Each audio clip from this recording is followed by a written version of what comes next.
Assalamualaikum Bapak Ibu. Jumpa lagi dengan saya. Kali ini saya mengikuti pelatihan tentang relevansi kurikulum pondok pesantren di era digital. Baik, setelah menyimak materi pada 3.1 tentang tantangan kurikulum pondok pesantren di era digital, selanjutnya mengerjakan soal.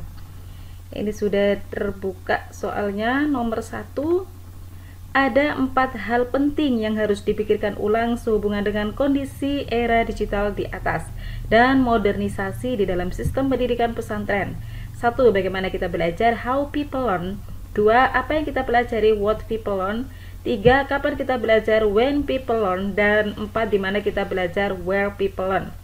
Di bawah ini pernyataan yang bukan termasuk hal yang dilakukan pesantren berdasarkan kondisi saat ini. B. Bertahan pada posisi yang sudah dicapai saat ini karena sudah diakui secara luas oleh masyarakat. 2. Perhatikan pernyataan di bawah ini yang ditanyakan yang termasuk unsur minimal pesantren sesuai PMA nomor 30 tahun 2020 tentang pendirian dan penyelenggaraan pesantren. Pasal 19 adalah, kita cek dulu, 1. Pondok atau asrama, 2. Kitab kuning, 3. Masjid atau musola, 4. Santri yang bermukim di pesantren, 5. Kiai, 6. Tempat mengaji, 7. Kurikulum, 8. Kajian kitab kuning atau dirosah Islamiyah pola mu'alimin. Jawabannya adalah B. 1, 3, 4, 5, 8. Nomor 3. Keberadaan pesantren diakui pada sistem pendidikan nasional, yaitu Undang-Undang Republik Indonesia nomor 20 tahun 2003 pasal 30.4, yaitu B. Pendidikan keagamaan berbentuk pendidikan diniyah, pesantren, pasraman, pabhaja, samanera, dan bentuk lain yang sejenis. 4. Jenis pesantren yang menerima hal-hal yang baru yang dinilai baik di samping tetap memelihara tradisi lama yang baik. Pesantren sejenis ini juga memberikan mata pelajaran umum di madrasah dengan sistem klasikal dan membuka sekolah-sekolah umum di lingkungan pesantren. Walau demikian, pengajaran kitab-kitab Islam klasik masih tetap dipertahankan. Pesantren jenis ini dikenal dengan istilah A. Kholafi. 5. Ramayulis berpendapat bahwa secara garis besar ada 2 pendapat tentang asal-usul pesantren sebagai institusi pendidikan Islam. Jika melihat adanya hubungan antara perkataan pesantren dengan kata santri dari bahasa Sanskerta, maka pendapat ini berarti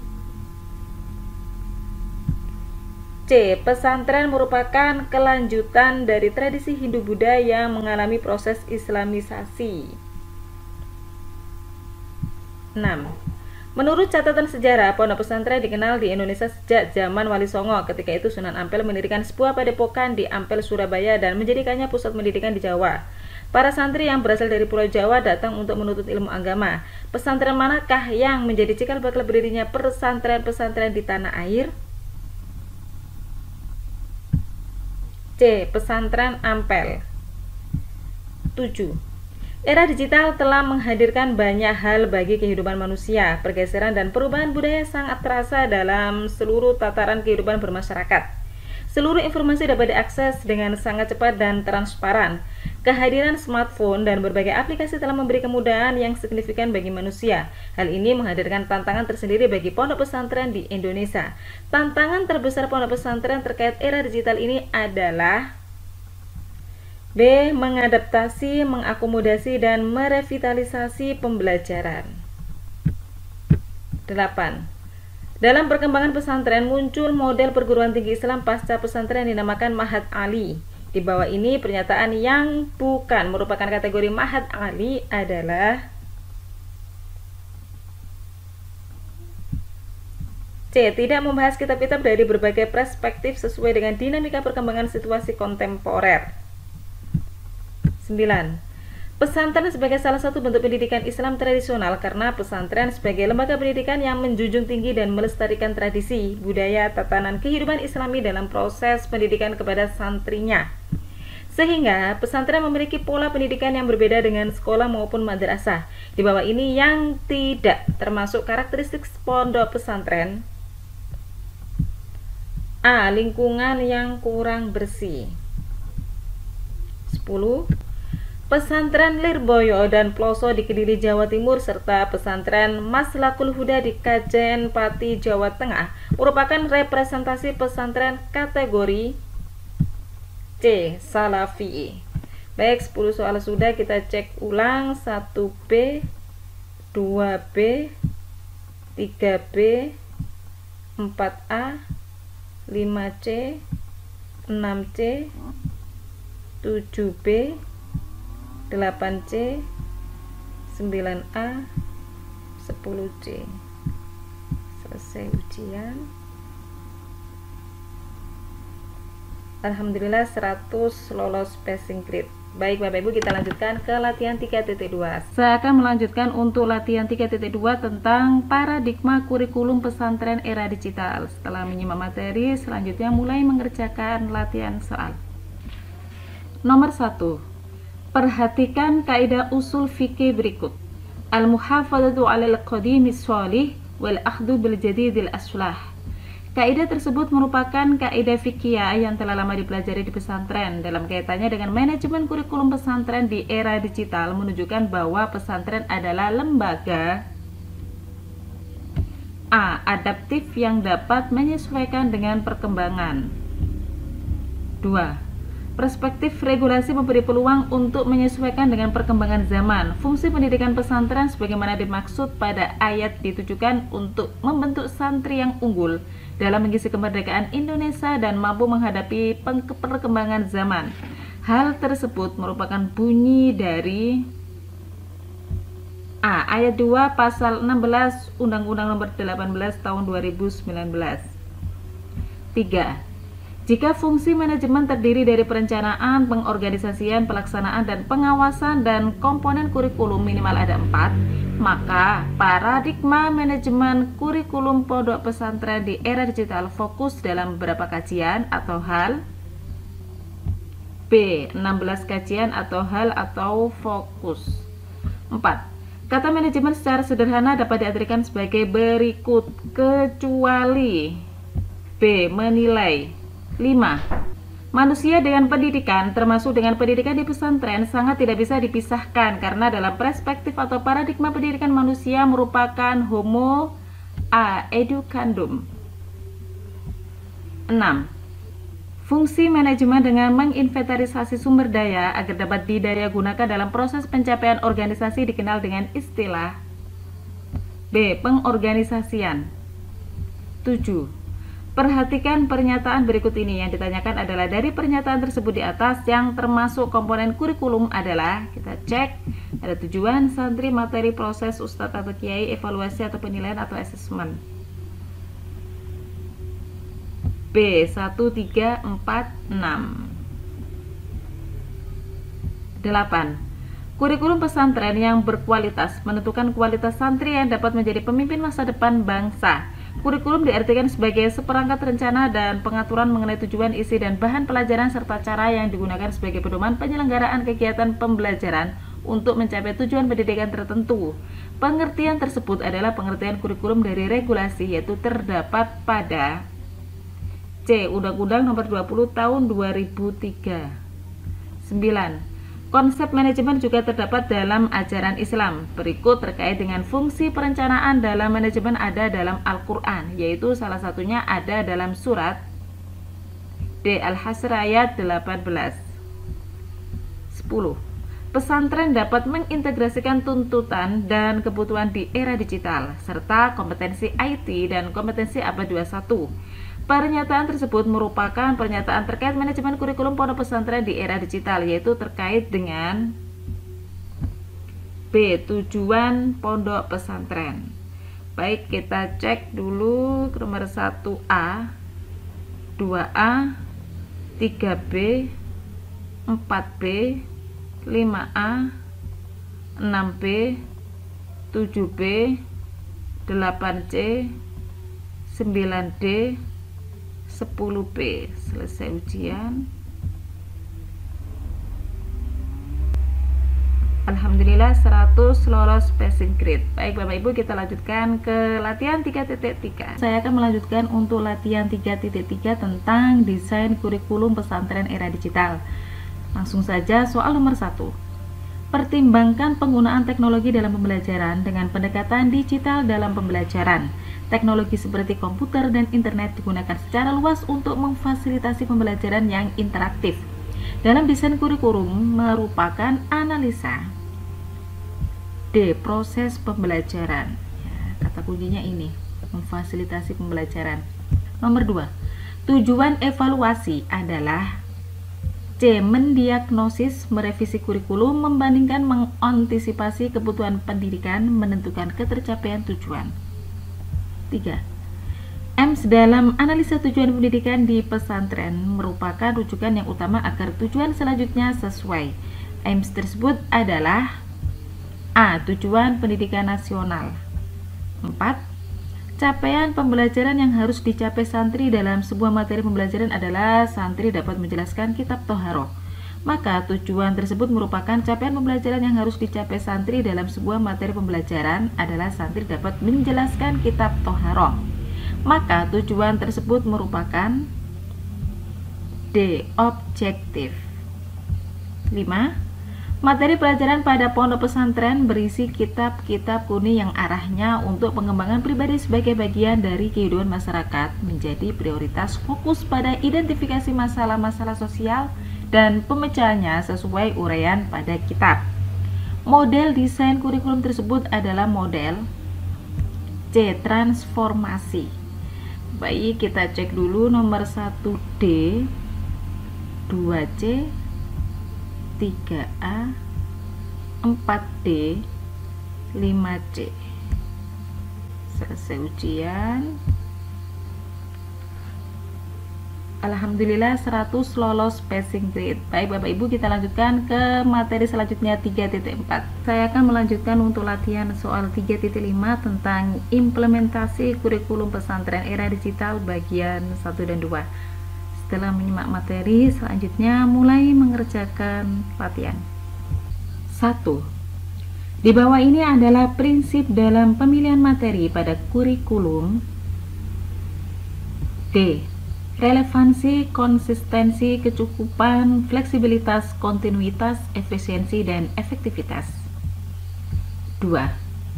Majelis Masyayikh dapat menetapkan tujuan lembaga pesantren yang mengacu pada tujuan pendidikan nasional dengan mendesain 3 komponen, yaitu A. Struktur kurikulum pesantren, capaian pembelajaran pesantren, dan prinsip pembelajaran dan evaluasi. 3. Susunan dokumen kurikulum operasional pesantren terdiri dari A.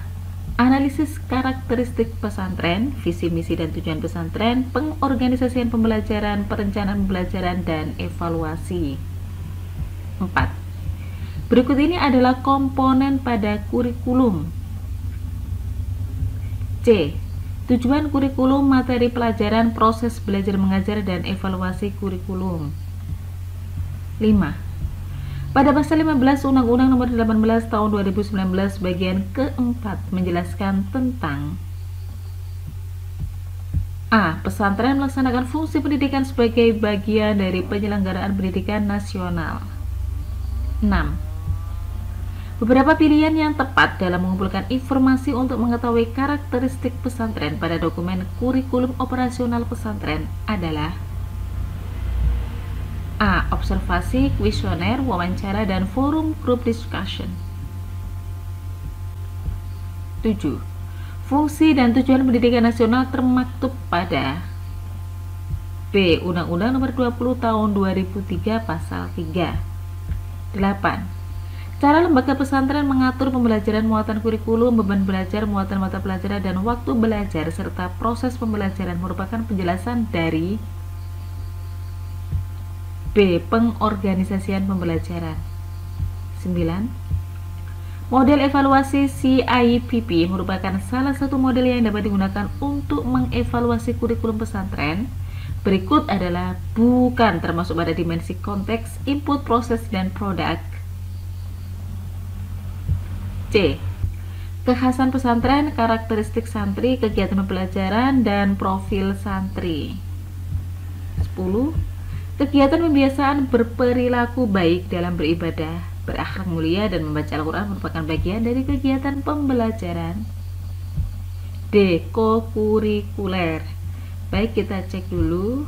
1D, 2A, 3A, 4C, 5A, 6A, 7B, 8B, 9C, 10D. Selesai ujian. Alhamdulillah 100 lolos passing grade. Baik Bapak Ibu, kita lanjutkan ke latihan 3.6. Saya akan melanjutkan latihan terakhir 3.6 tentang asesmen implementasi kurikulum pesantren era digital. Setelah menyimak materi, selanjutnya mulai mengerjakan latihan. Nomor 1. Merupakan suatu proses mencari, menemukan, dan mendeteksi pencapaian kurikulum sesuai dengan tujuan pendidikan. Pernyataan tersebut merupakan bagian dari finding out. D. Nomor 2. Prinsip fleksibilitas dalam asesmen kurikulum pesantren era digital adalah ada ruang gerak yang memberikan kebebasan dalam bertindak. 3. Proses pemberian status atau keputusan atau klasifikasi terhadap suatu hasil asesmen dan penilaian. Pernyataan di atas merupakan pengertian dari B. Evaluasi.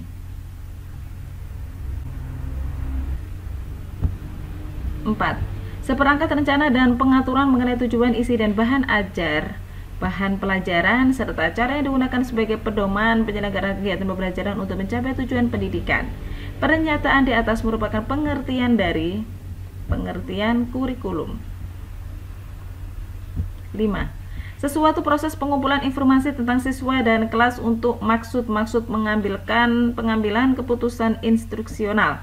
Juga dapat diartikan suatu kegiatan menafsirkan data hasil pengukuran berdasarkan kriteria maupun aturan-aturan tertentu. Pernyataan di atas merupakan pengertian dari D. Assessment. 6. Hal-hal yang harus diperhatikan dalam melaksanakan monitoring asesmen kurikulum pesantren era digital ada 4 hal, kecuali D. Agenda monitoring dan kualifikasi penilaian dalam kurikulum pesantren era digital. 7. Prinsip kesinambungan dalam asesmen kurikulum pesantren era digital adalah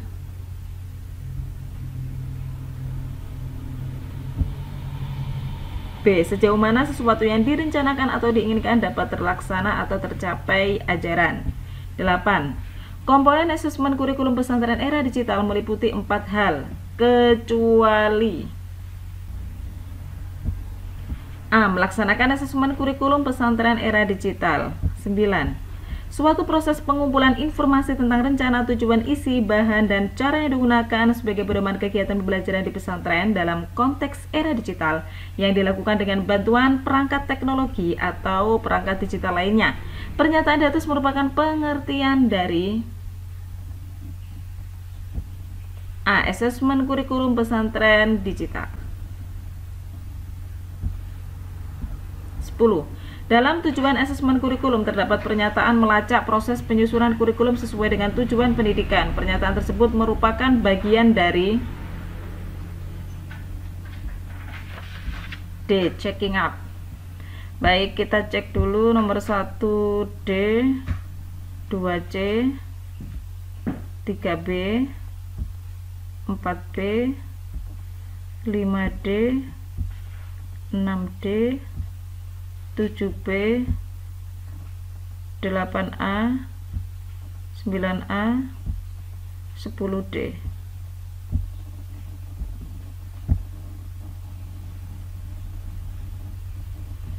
Alhamdulillah 80 lolos passing grade. Selesai sudah pelatihan. Kita klik selesai pelatihan dan jangan lupa untuk memberikan review agar nanti mendapatkan sertifikat.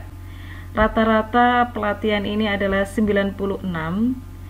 Baik Bapak Ibu, terima kasih telah menyaksikan video kami. Semoga bermanfaat dan nantikan kami di pelatihan berikutnya. Assalamualaikum warahmatullahi wabarakatuh.